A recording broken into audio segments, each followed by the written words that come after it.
Hello and welcome to the Refined Strength podcast. I have with me a very special guest, Mr. Austin Stout. How are you doing today? I'm good. Thanks for having me. How are you doing? Yeah, I'm well. I feel like my whole day has just been nonstop right now, but that's just like how it always is It's a good these good days. problem Yeah, to have, right? yeah, definitely.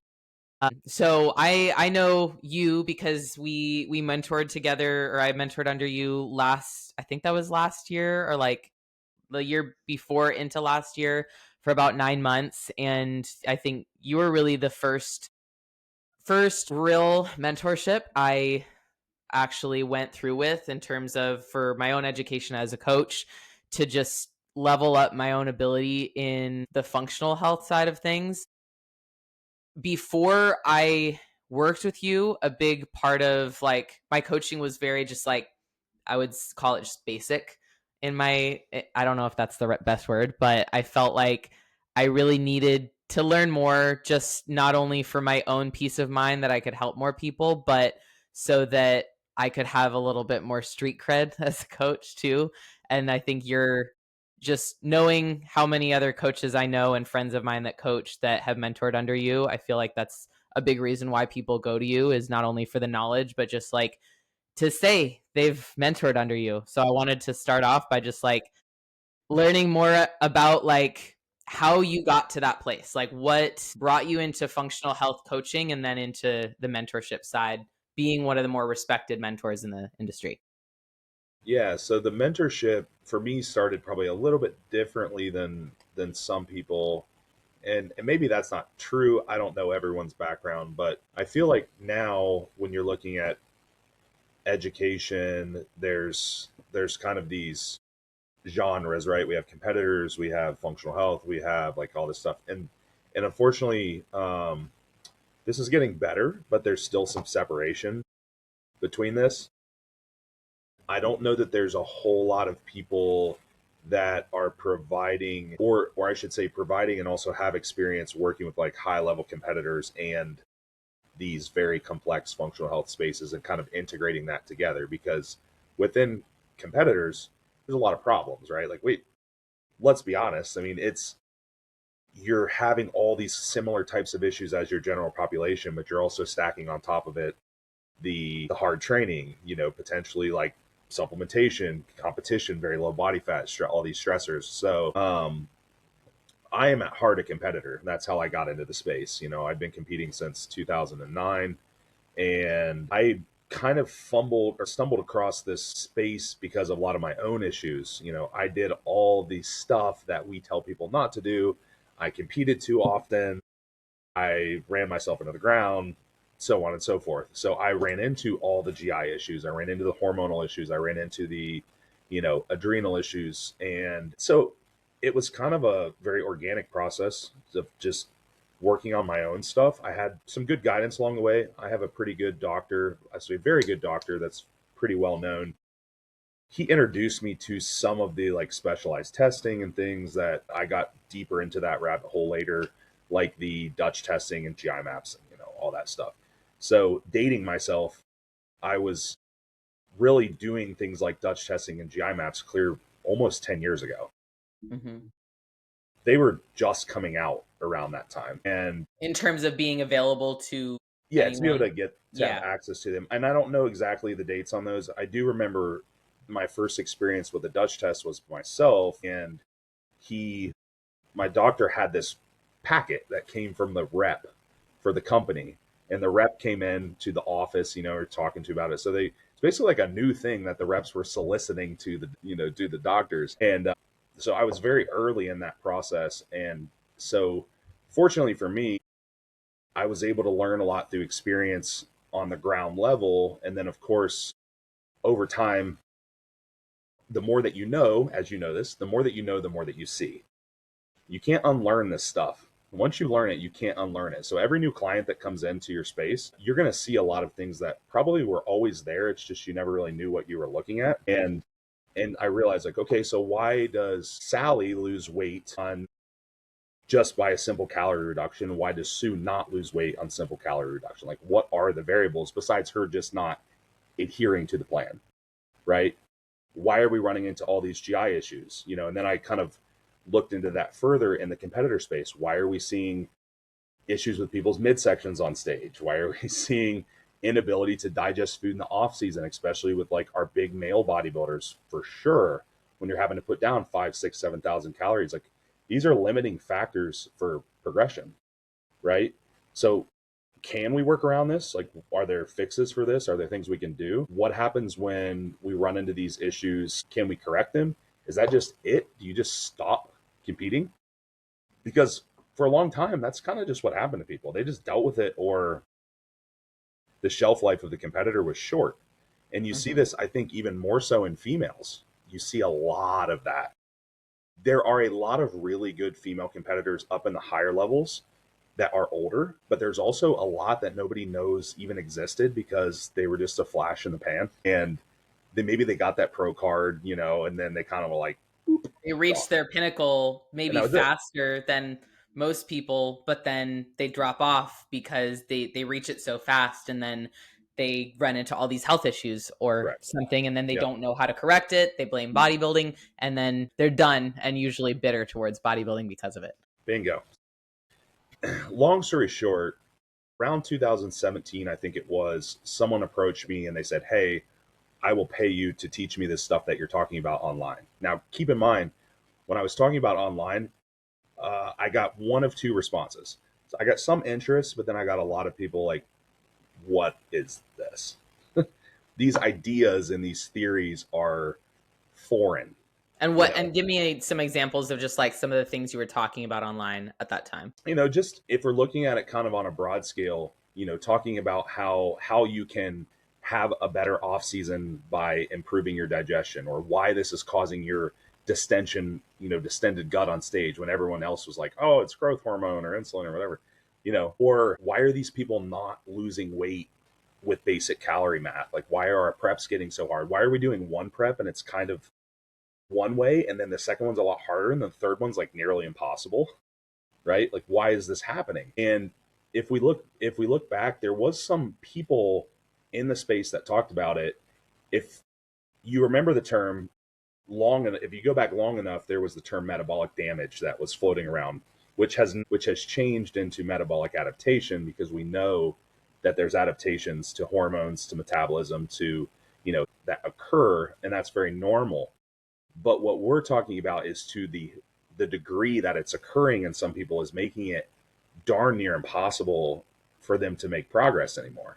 Mm-hmm. Not impossible in the sense that, yeah, if they just ate nothing, they would still lose weight, but there's no sustainability in that. You're not going to look good, you Yeah, know? you're not going to maintain the muscle that you need, and the whole point is maintaining that muscle and making it look good on stage. Right. So I was approached by someone, and I didn't really have any material. I didn't have any PDFs, no classes. I didn't have anything. So I said, okay, well, what we'll do is I will just write down thoughts for you on the topics you want to start with, and we will do calls. Cool. And then, of course, that manifested into a more of a structured system where he told some people, and more people were coming in. And that built out into what I have today, which is more expansive in terms of all the material and hours and hours and hours of like educational video and case studies and all that stuff. And of course, the demographics that I work with now are a lot more varied. Competitor coaches that work with competitors, yes, but also basically anything, pretty much anything you can think of: autoimmune disease, pregnancy, postpartum, moms, dads, young, old, menopause. Doesn't, it's pretty much nothing's off limits at this point. So Yeah, if you can help them, then why not work with them? yep, for sure. So what caused you to really like realize, cuz I think you still coach people one-on-one right now, like coach athletes, right? And then you also have your mentorship clients, your courses, stuff like that. What prompted you to really like make that shift into like, okay, I'm going to do this mentorship thing more full time, and how fast did that become where it's at now in terms of just like being more sought after as a It took, mentor? I think it probably took a couple years to really turn into something where I thought it was a viable. Well, it took a couple years for me to feel comfortable to limit my one-on-one coaching client load.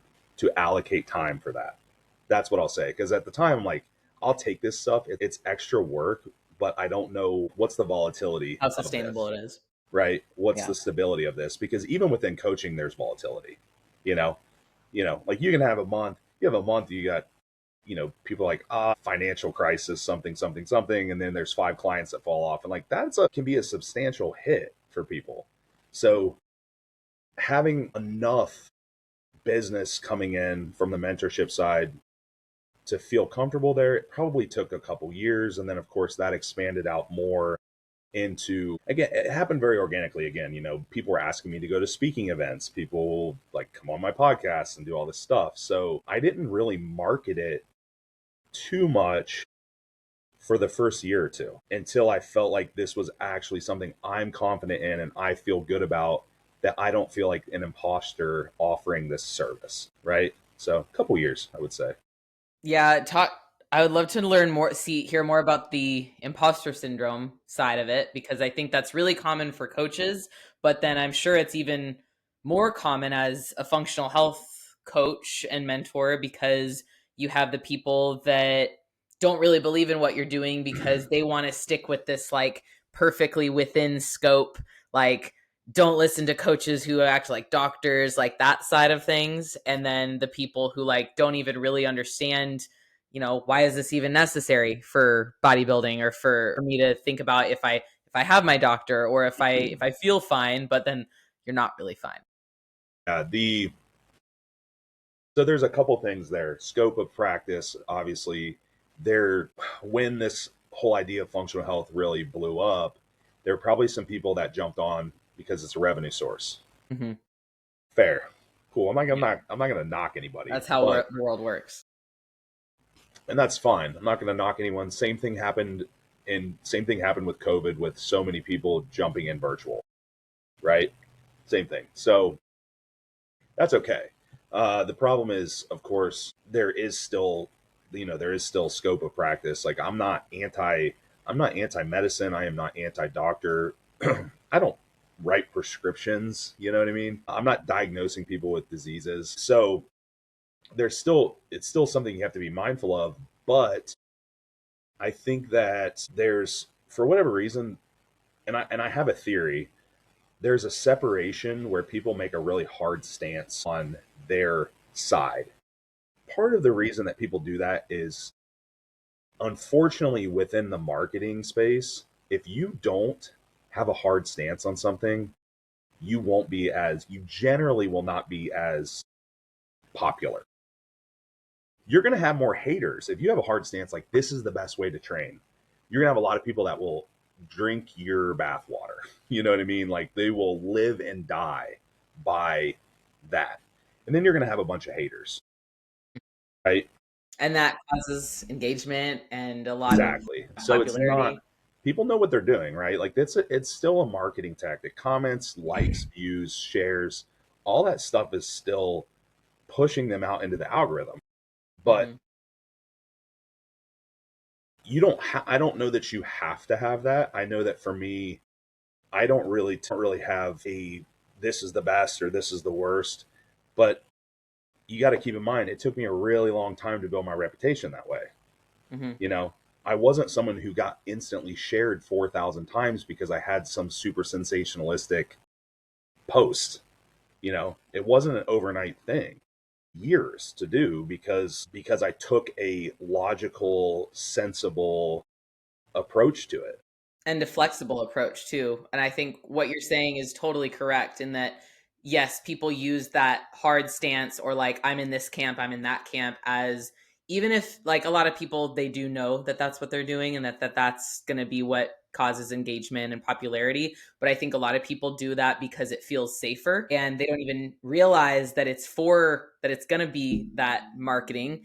They just do it because that's what's comfortable. If I just stay in this camp and stick my head in the sand, I'll be okay. I'll be safe. And like as long as it's the right thing to do, or it's the legal side of things, or whatever they feel like it is, then they're safe and they're protected. And then they have enough people that are drinking the bathwater to support them and keep Then them they up. jump ship a lot of the time. Then they'll move on to something else. You know, And I know it's not a marketing wasn't the topic, but for people watching, maybe that's something Yeah. to kind of, when people talk in a lot of absolutes and are very sensationalistic, you always just proceed with caution. Yeah, take it with a grain of salt because that person might change their mind in a few years and either feel embarrassed about it or not. But either way, like it means that whatever they're saying now could also be full of shit or wrong or Yep. proving them wrong eventually. The internet breeds, for some people, not everyone, the internet can breed a false sense of confidence. I posted something the other day, and it was just a fun thing that me and the guy I trained with, I had a tape measure, and I like measured my bicep, and I posted a picture of it because I was like, oh, look, it's actually not that terrible anymore. The amount of just shit that people posted, like commented on there, I'm like, What but did that's they the thing. comment? Just, just being mean and hateful, like your arm's fat, da da da da da. That's why Yeah. it's big, blah blah. I'm like, whatever. I don't care, but that kind of goes to show.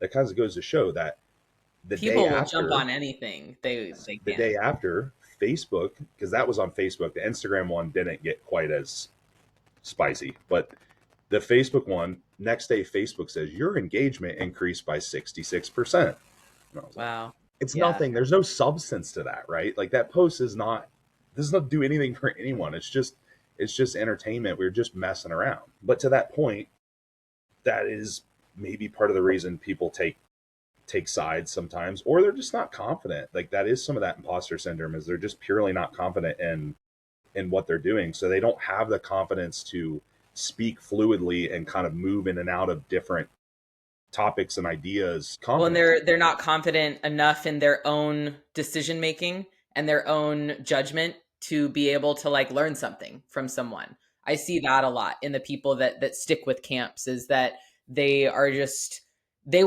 maybe say they want to learn, but like I'm only going to learn from someone with like this type of education or this degree or something like that or this credential. And at the end of the day, like we can learn so much from the world around us and from just like the people that we work with. I would imagine like much of what you've learned and what you mentor came from your actual experience with people and like real data versus just like what the studies say, the studies that were done on something like 20 years ago on, untrained individuals or something like Right. that. Yeah. And you can learn a lot as far as how to navigate people just by talking to people outside of bodybuilding also. Like that's the thing, is we're very much stuck in this bubble, and bodybuilding is not big in the grand scheme of things. I know it seems like it is, but it's really Yeah. not. And you could be very successful and good at bodybuilding, but if you walk into a room with a bunch of successful entrepreneurs and you have a bunch of muscle, like they're gonna be like, "You're jacked. Like, what do you do at the gym?" But it does not add It's any not going to credit. change their life. No, Yeah. it adds no credibility to who you are as a person. So I think that people are very much stuck in these little bubbles and camps. But it's like that in everything. I have other hobbies, and I like cars. Same thing in the car scene, same thing in this and that. It's like all the same stuff. Um, but going back to what you were saying about the imposter syndrome, that is where, when I'm mentoring with people, everyone's comes is coming in on a different level. I have people that have zero clients. Like, we're just starting. The conversations with them and the approach is different. I have people that have entire teams of coaches under them. They got 5, 6, 7, 8. I'm working with a team right now. I think there's 8 or 9 of them in total. So the underlying thing is that everything we do is learning how to navigate situations and context. That is our job at its core. Once you learn the bulk of the information, even if you don't have every single thing down to the most nth degree from like a mechanism standpoint, you can be really good at application because you know enough to use process of elimination, deductive reasoning, and kind of like see a person and see a case at its core. So that's where, this idea, the newer term is root cause coaching. That's what a lot of people are calling that in the functional space, because that's kind of what it is. They realize, oh, wait a second, lifestyle, stress, sleep, habits, psychology, like all of those things matter too, right? And those things matter with competitors because let's be honest, a lot of competitors are nuts. I've been competing for a long Yeah. time. Yeah. There's a certain type of person that does bodybuilding competition. Like it is not not any person off the street is wired that way, Yeah. right? You have to have a certain type of mind to like decide to willingly like starve yourself and do excessive cardio and train like we do and like be okay with injuries happening and spend as much money on a hobby that is really just a hobby at the end of the day. Even for people who are pros, who are making money at shows, like it's still a hobby that you can use to improve your career as a coach or as a, Essentially, yeah. whatever. But at the end of the day, it's still just a hobby to most people. Yeah. So learning application and learning to really just work with people is what we're doing. And that's what kind of differs from what I do and some of the other offerings in the space because there are other smart people that have a lot of information. But if you think, I'll say this, if you think that you can go in to a educational service and you can just work a curriculum, you're going to learn, but it's probably not going to make you as good as you think you are, like as good as you want to be, Yeah. right? Because what Because really makes you good is the experience and like yeah, learning through like the nuances from person to person with their different lifestyle factors and then like someone's personality. I think from what I've learned now, like, through your mentorship and then afterwards, like going through my own protocols with people is just like seeing such a difference in outcome and in progress when someone's mentally locked in and they're leaning into the process and they believe in the process, they believe in themselves versus when someone is fighting you every step of the way. Like why should I have to have like a sleep routine? Why should I have to do this supplement? Can I get this one because it's cheaper? I found it for a better price. What about this? Like there's just so many things that they don't even realize they're fighting and in turn they're fighting their own progress. yeah. And sometimes as a coach, you have to pick and choose those battles. Sometimes you know what, this is not what we're going to focus on. This is way too, you can't wrap your head around this. Like we might have to start over here or start over here. And everyone's different in terms of what their needs are and where their gaps are at.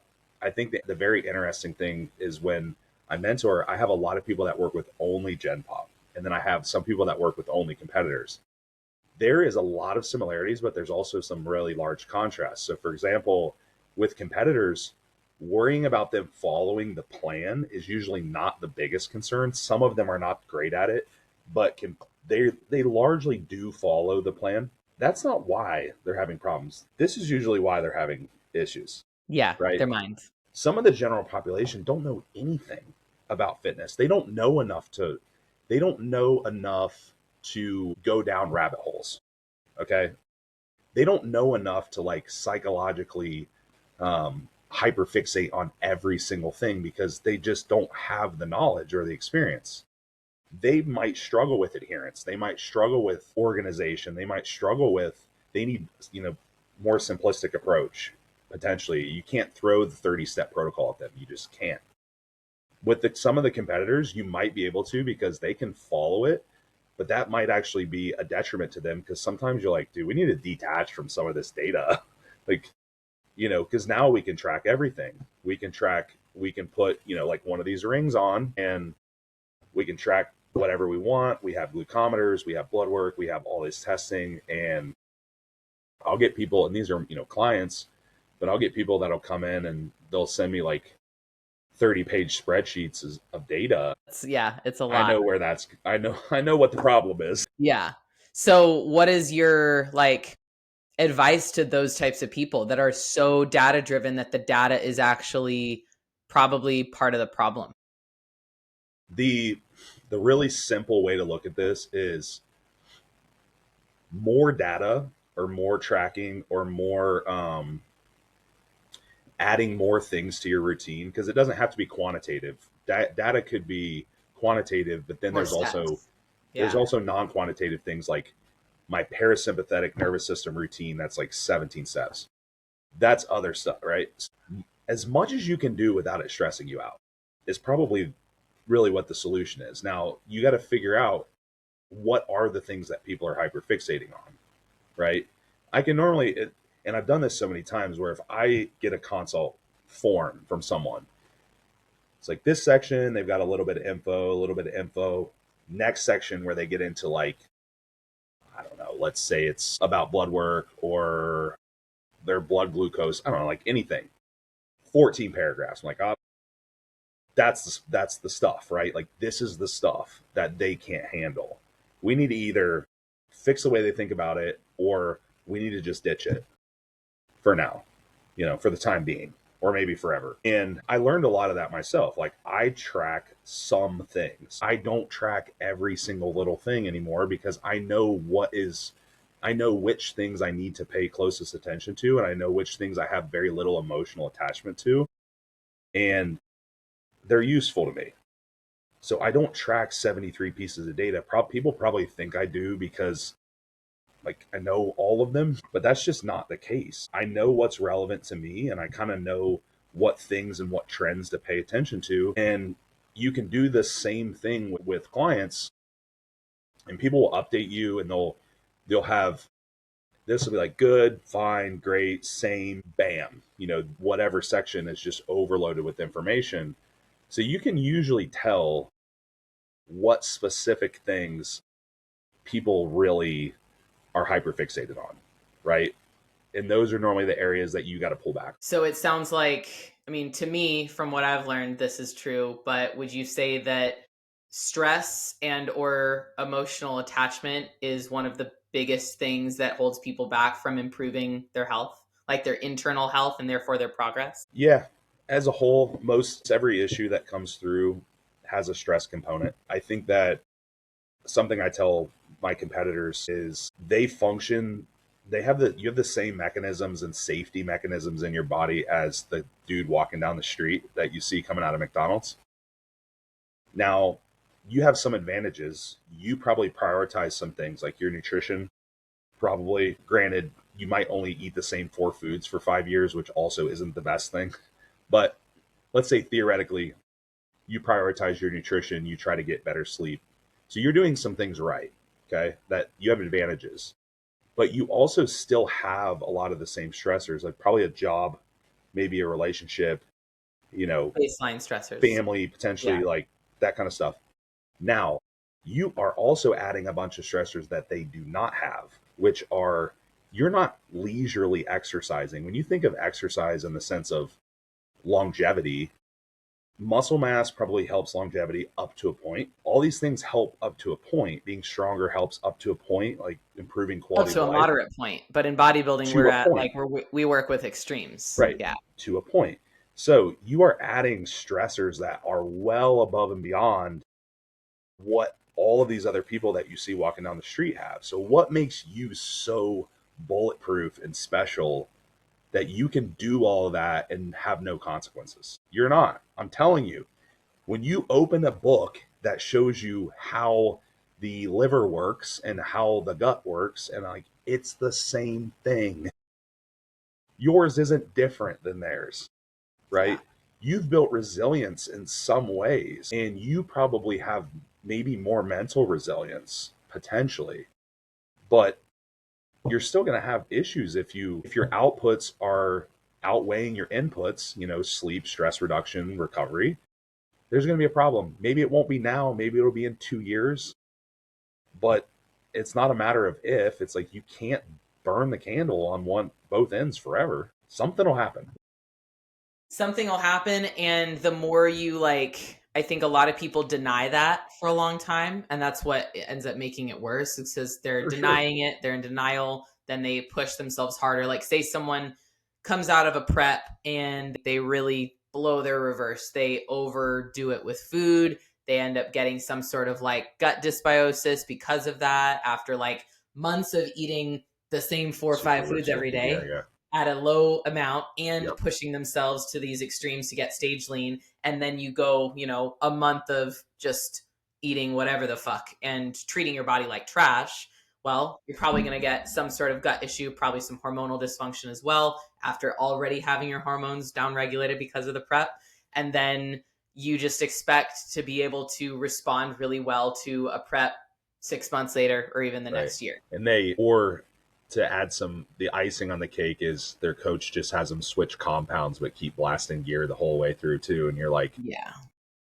Because it must just be the drugs that we need to right. change. Like, Or hey, look, context is everything. There might be a situation where that could make sense, but in the, what you're mentioning where they're already doing all these other things wrong, it's probably not the time. It's probably not the time and the place. And that's why I had cited that example earlier where I was like 1 prep, 2 prep, 3 prep. Most people can do things wrong for 1 prep. Yeah. Usually. And Some survive and be okay. Some people can do things wrong for 2 preps. And I'm talking in close proximity, like year after year, right? Very few people are going to be able to repeat that process a 3rd time in very close proximity and keep getting away with it. Something's going to break. It's going to get really hard to dig through it. If you are noticing that in a very simplistic sense, like if you're noticing that everything's harder, that's not nothing. Like that doesn't happen. You know what I mean? It's That not doesn't, something you just have to accept. And right. that's what I think a lot of bodybuilders end up doing, especially if they have coaches who don't really know the more, like, they're not paying attention to the health side, is that their coach says like, oh yeah, that's normal. That's fine. Or other competitors say, yeah, that's normal. And so what's actually normal is for you to feel good and for you to have health and be able to bounce back from a prep and get everything back online and get things to a more optimal place. It's common, but if it's common, that doesn't mean it's normal. Sure. And bodybuilding is hard. Maintaining good functionality for bodybuilding is different than general population. Like if I have a Gen Pop client, the goal is to fix them and stay fixed. That's it. That is the goal. And then they might have some physique goals, weight loss, stuff like that. But for bodybuilders, you're kind of going to break some stuff again, probably. Mm-hmm. The idea is that you don't want to go into the stressful situation like prep or the nth degree of the off season where you're having to really push food and stuff. You don't want to already go into those scenarios broken. Yeah. You don't want to go into prep with 3 bullet holes in your leg already. Yeah, exactly. And that because no matter what, you're probably going to create some amount of quote unquote dysfunction when you're in prep. Genetics are a huge thing there. If you are someone that naturally gets lean easily, then there are outliers, right? But for the vast majority of people, outside of the ones you're looking at on Instagram that are like the very select few, that's just not the case. So please don't compare yourself to other people because you're not them. So you're going to break some stuff. And that's what I think people come to me and they make this, they actually have this assumption that they're going to be able to eat 6,000 calories in the off season and get absolutely peeled out of their mind with 0 issues whatsoever. And I'm like, hey, I can minimize that probably better than most people, and I can get you out of it quicker than most people, and I can set you up for it better than most people. It's still going to be hard. It's still going to be like and I've had a lot of people say, hey, this is the easiest prep or best prep I've had. But that doesn't mean that there's no level of dysfunction still at the end of it. Yeah. It just means we I had minimize my best prep ever last year, and it still took some time to get my cycle back to like a pretty regular cycle before I then went into a growth phase, i.e. like breaking shit again and like getting it back onto like an irregular schedule before you fix it again. So it's like I like what I remember you told me that when we were mentoring, is like that fixing versus breaking. It's like you have to go, even like with an enhanced growth phase for an athlete, it's like there's always going to be risk, but it's like how much you risk is the thing that matters most, and what your priorities are, and then what you and or your coach are doing or about to do to bring you back from that. Same thing with the prep.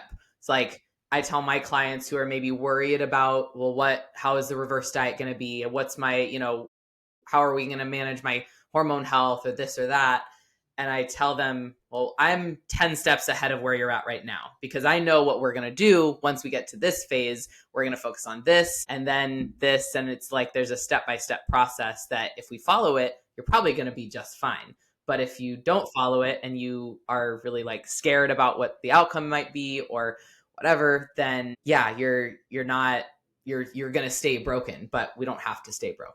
Yeah, and to get good at bodybuilding, there's risk. It's risk versus reward, but there's kind of a third piece to that, which is also timeline, because most people's maximum potential is not 2 years. It's not 5 years for most people. It might be 10, you know? So you have to think of risk versus reward, short term and long term. Like, what are your goals? Rarely do I ever tell it, and again, this happens, but rarely is anyone like, I want to compete one time, send it. I don't give a shit, and I'm never going to compete again. That's it. Probably not. They're probably going to want to do it again and probably continue to move up levels.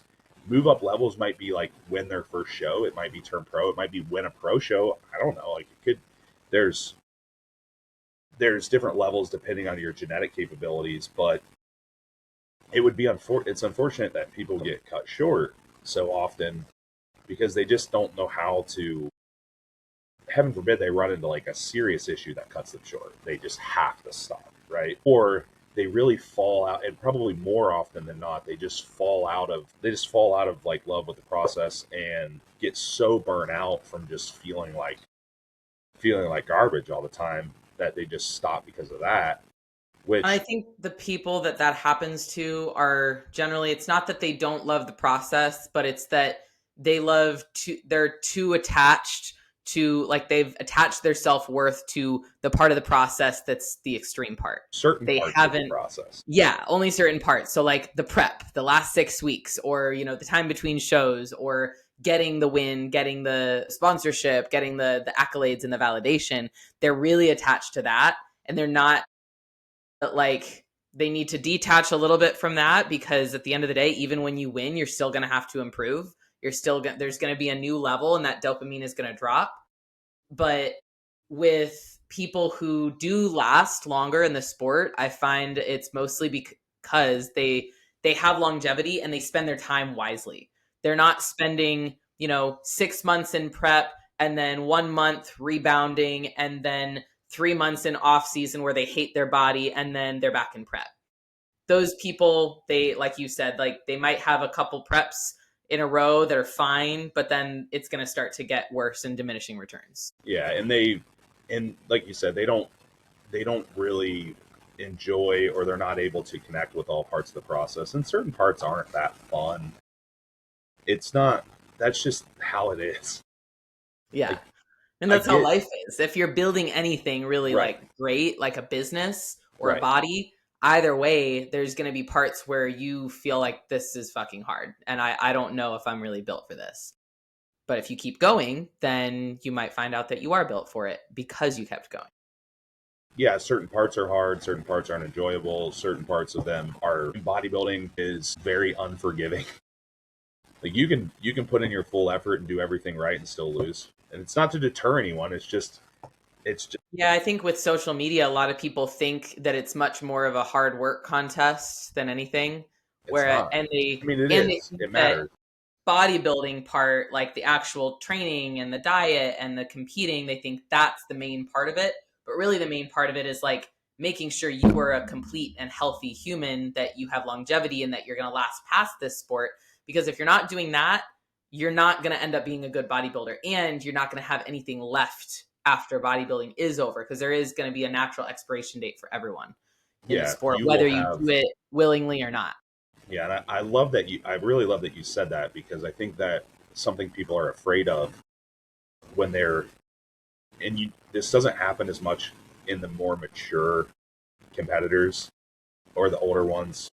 You don't have to be old. You don't have to be an old competitor to be mature necessarily, but of course, with time, it Yeah, just naturally maturity happens happens. because your life changes.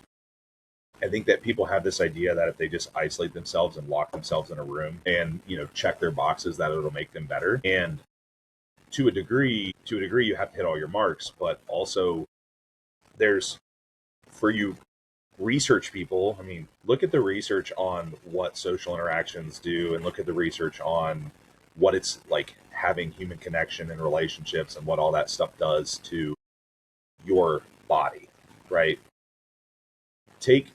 There was a video, and it's funny that I cite this because it's very bro, but there's actually a point to this. There were these old video series. I don't think they do them anymore. They were called Road to the Olympia. They were like a DVD. And this was actually, it was Branch Warren, I think. And he's like, this has been my best Olympia prep ever because I'm married to the woman I love and my life is good and all this stuff. And I thought it was really interesting that despite him having done the same exact thing for who knows how long, that made a difference. That was actually, I think that was the year that he placed second to Jay Cutler, like '09. I think he won the Arnold in 10 or something like that. It was like his max Big peak, year. Yeah. right? And it's like, oh, okay, so granted, I'm sure he did all the stuff he was supposed to do, but at the same time, you can still, you don't have to, you don't necessarily have to isolate yourself. There are things you have to have some delayed gratification. There are things that you have to say no to. You know, if you're like, well, I can't go out and binge drink on the weekends. It's like, well, there's no scenario which binge drinking on the weekends is good anyhow. Yeah. Right. Like it's not helping you in any sense of your life, whether you're bodybuilding or not. Yeah. You know, if that's what you want to do, like that's cool, whatever. But at the same time, one of the things that I really preach to clients, and we try to do this in the off season as like practice, because it's just easier when you have more energy, is like, what are your hobbies? What do you like to do? One of the things I want to assign you to do, you follow the plan, I got the plan. I said, go do some of that stuff. Yeah. You know? Make some life gains and just like enjoy your life in a way that's like actually being present in your life. And I think people misinterpret what like live your life means, because if you're a bodybuilder, the Gen Pop side of people, they think live your life means have a drink, do drugs, stay up late, go crazy, go party, like have shitty food. Like that's what they think that means, especially if they look at you, this like very restrictive in their mind bodybuilder who's like just been in prep for months on end. But really living your life is just being able to be present and enjoying the actual time you're spending with people that care about you and that you care about them, or spending time doing the things you really care about. And people just lose sight of that as something that can benefit them as bodybuilders. They think that people get way too fixated on those boxes that they need to check, instead of just, well, I can probably hit these boxes pretty well, if not very well, while also having some balance and enjoying like staying up a little later, or spending some extra time traveling or with friends, or being a little looser with my diet, but everything else is on point. And sorry. There's there's like a culture on the internet now, especially, that suggests that in order to be really good at something, you have to focus on just that thing. And that is true, right? That is actually true to an extent. So if you're an athlete, if you're a bodybuilder, you're not going to be a good marathon runner. Yeah. Sorry. Absolutely. As if the two things are conflicting, like actively conflicting, like marathon running, bodybuilding, or like high rocks, that's really popular right now. Like you can't do both of those things at a very high level. One will suffer a little bit. Exactly. And that's okay. If one of them's just a hobby that you do casually and you're not worried about like not being good at it, then besides marathon running, I would not suggest that as a hobby for bodybuilders most of the time. But when you're talking about being a more complete person, that's not conflicting. That is not conflicting to bodybuilding at all. Or fitness. It is very much helpful, because once you know how to eat food, train, cook, and a lot of people already have coaches, so there's nothing for you to really think about because all the stuff you're supposed to do is on the plan. Remember to check in, please, But beyond that, once you know how to do those things, that's just software in your brain. Yeah. It really doesn't require a whole lot of thought to do it. You should still enjoy it, hopefully, most of it, but there's no reason that you can't have other hobbies or interests or do other things that are unrelated to bodybuilding.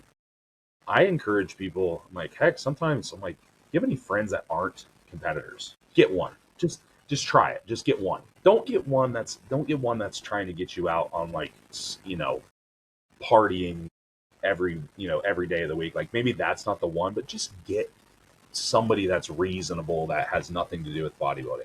I'm telling you, I'm telling you, it will change your perspective on things. And how do you relate that to someone's health, both like mental and physical, when it comes to being a good bodybuilder? It's I don't want to say it's a distraction. I don't it is in a sense it's kind of a distraction from the hyperfixation, but it also I think it's just broadening people's horizons on how you can coexist with not having to think about stuff. And because most of the stuff that people hyperfixate on, they're going to do it anyhow, like you know checking this data or doing this task or something. I'm like, you know how to do it, so you don't have to really think about it. So that's why what I try to prove to people is that if they never go out and do anything, they think if they do go out and do something that their results are gonna be like gone.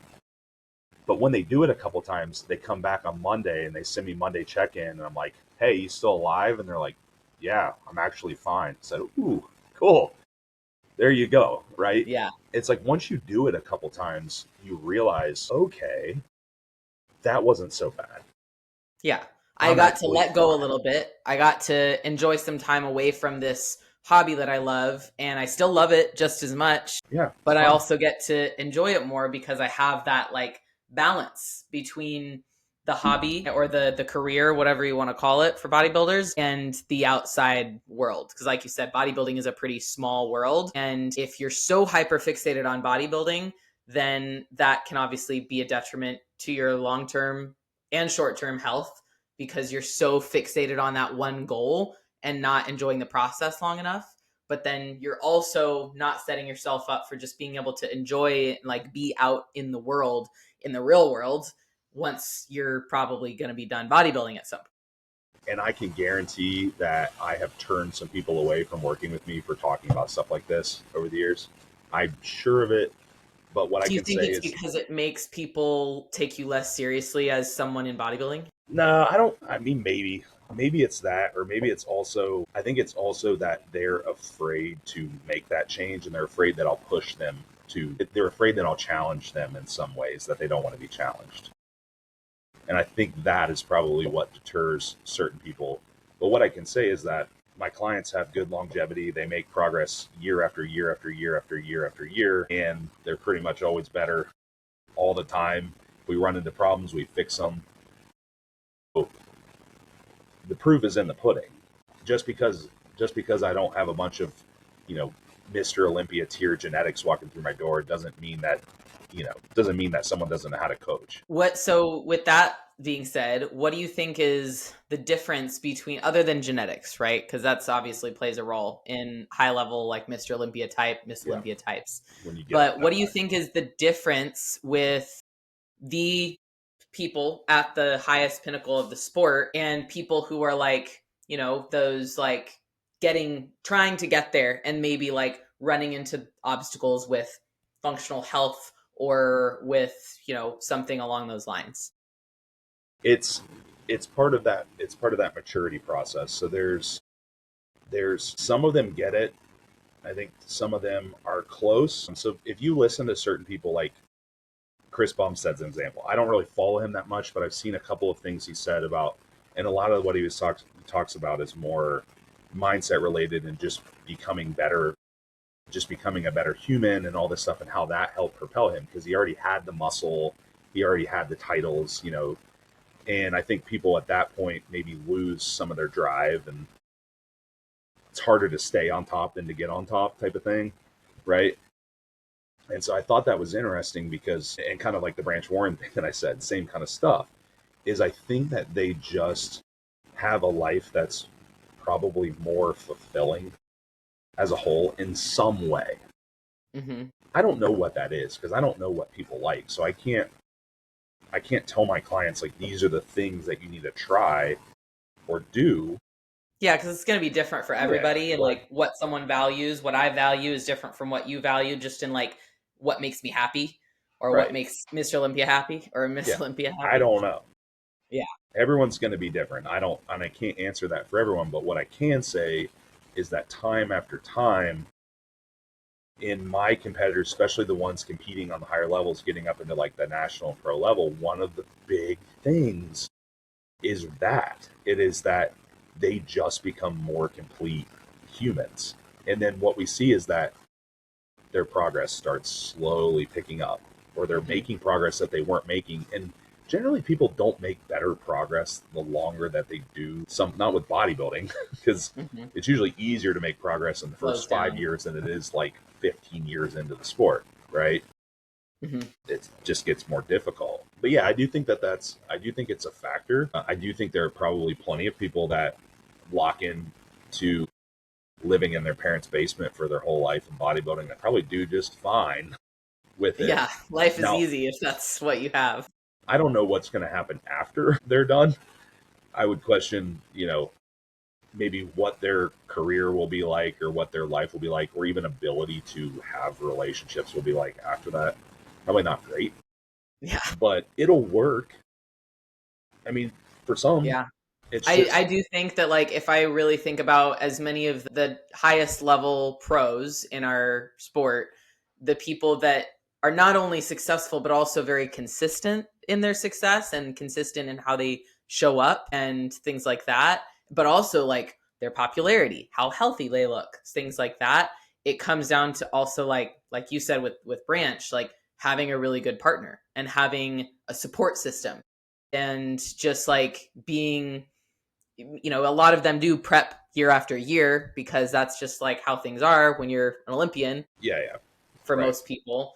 But they spend all of their time really wisely and they do take care of their body really well. Like I think Sebum talks about or has talked about how like after the Olympia, he spends like a month or more just off from everything, like off from like training really consistently, like his eating, his tracking, and just like structure comes down a lot in intensity, and that's why he's able to like lock back in so well once he's back in to Olympia prep. And he figured that out, and it took time for him to figure that out, and that was part of his maturity process. He Yeah, didn't, just the trial and error.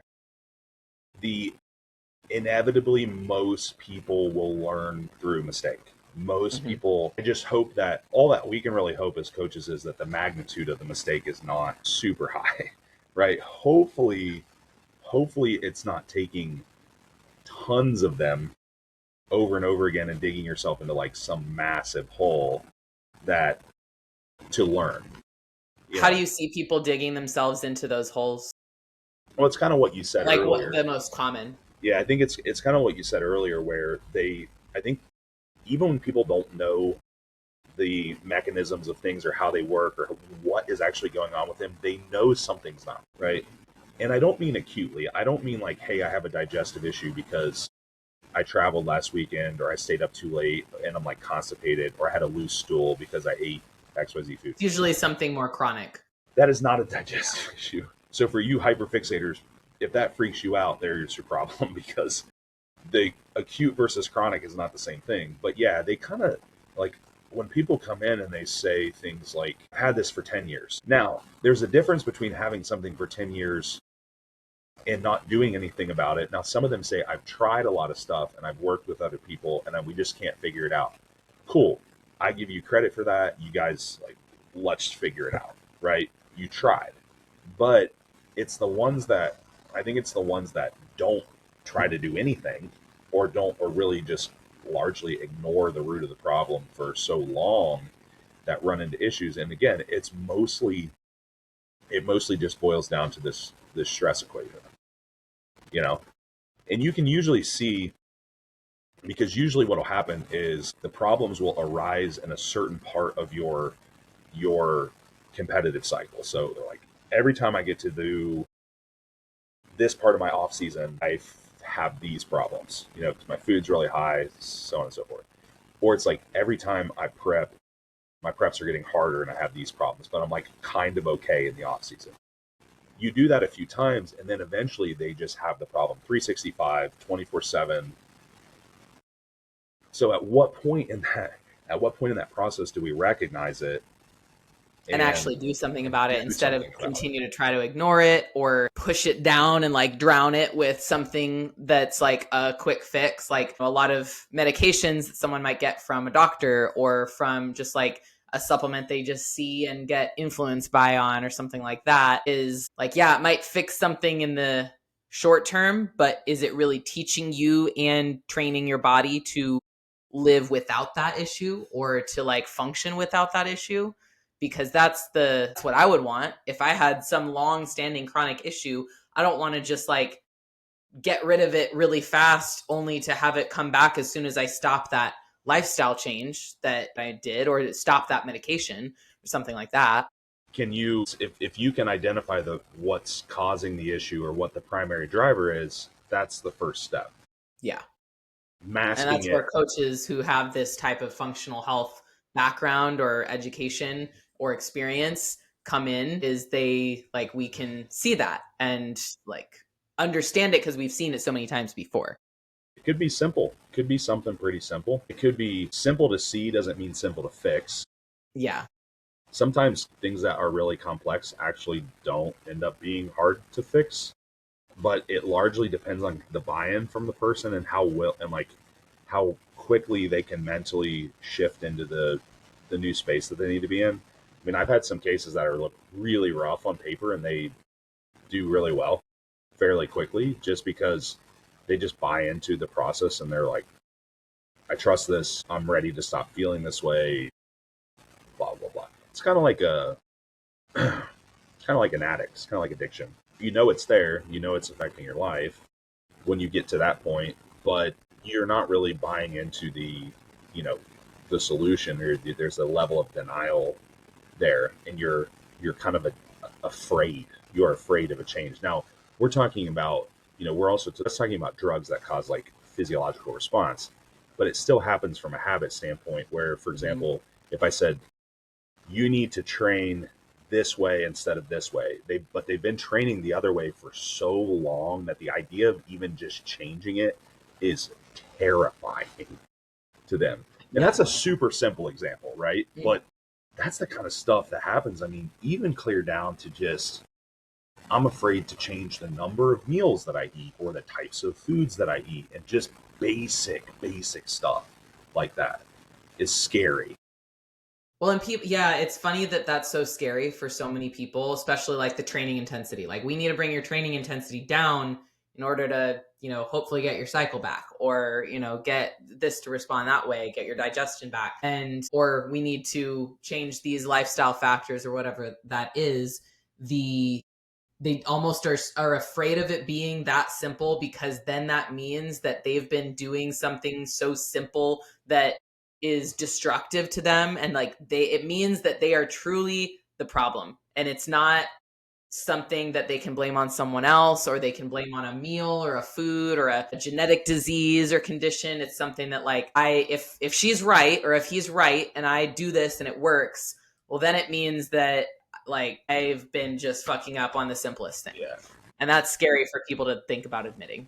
Ownership, yeah, taking ownership of it is really hard, and you it's funny you said that because I've literally had people tell me, so you're like, so what you're telling me is that this is my fault. I'm like, well, I yeah. mean, nobody else is living in your body. Like, I'm not upset about it. This is just the reality of it. And all the problems that I had previously, those were my fault. They Yeah. were my fault. No one else did that, you know? The quicker we can all look at what our outcomes are and look at the fact and accept the fact that it's all our fault, I think the quicker we're going to be able to solve our own problems. But most people can't have that level of personal accountability and just taking ownership. But that ownership is where you'll get the freedom that you're looking for, is just like, this is my fault. How can I do better?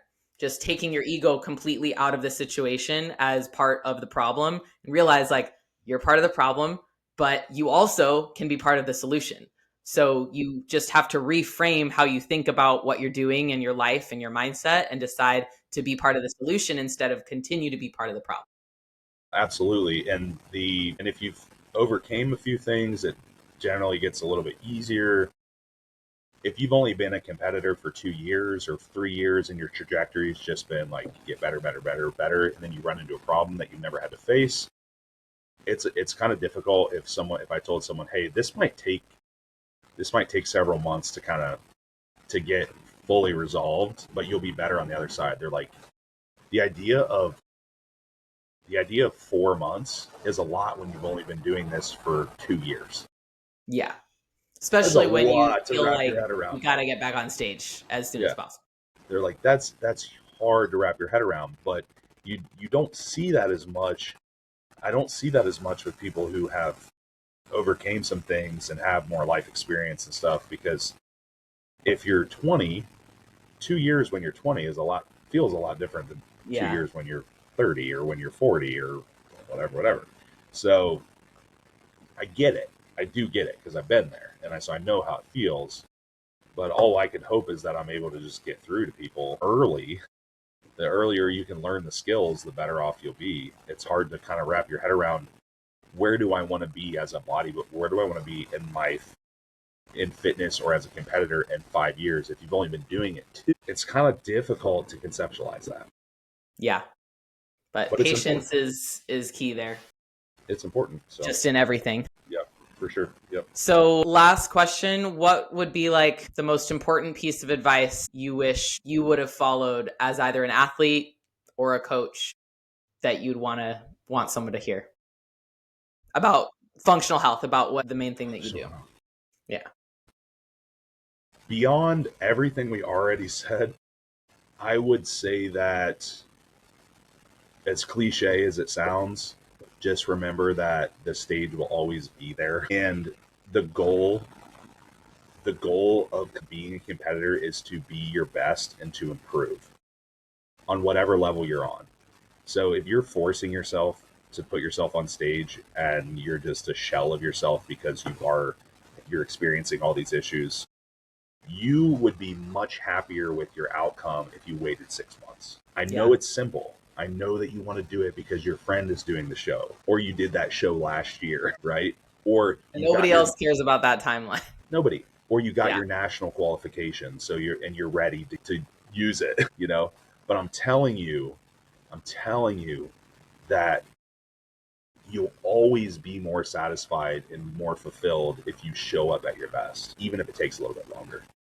Yeah, that's true. And I think if a coach or, anyone, mentor, whatever, someone who is like at a higher level of this than you is telling you that, then they're not telling it to you to like for anything to do with themselves, right? Like if I could get an athlete on stage, I'd love to, but it's not conducive. And if it's not going to be the best outcome, then why would I want to do that?